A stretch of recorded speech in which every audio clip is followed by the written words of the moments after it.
Мамлекеттик чек аранын Кыргыз-Тажик участогундагы абал 23 апрелде саат 10-го карата салыштырмалуу туруктуу.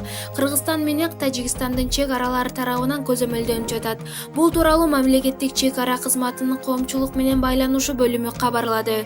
Кече 22 апрель болжол менен саат 20:50 Тажикстандын белгисиз жараны Оруханклаванын аймагынан 2010-жылы туулган Кыргызстандын жараны КУШны кармап алып Тажикстандын укук коргоо органдарына өткөрүп берген.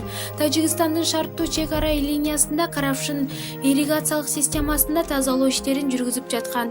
30 мүнөттөн кийин тажик тарап КУШны кыргыз тарапка өткөрүп берген. Тажикстандын жараны кармалган өспүрүмдү анын экскаваторунун айнегин талкалады деп айыптаган. Буга нааразы болгон Кыргызстандын 50-60 жараны Аксай айылына чогулган. Чек арадагы окуяны жөнгө салыш үчүн ушул эле күнү эки тараптын чек ара өкүлдөрү жолугушушту. Мындан тышкары Кыргызстан менен Тажикстандын чек ара ведомстволорунун жетекчилери телефон аркылуу сүйлөштү.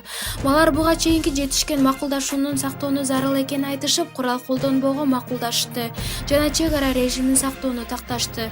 22 апрелде болгон окуяда тараптар курал колдонгон жок. Учурда Исфара форухуналарынын кыймылы калыбына келтирилди. Адамдардын массалык топтолуусу байкалган.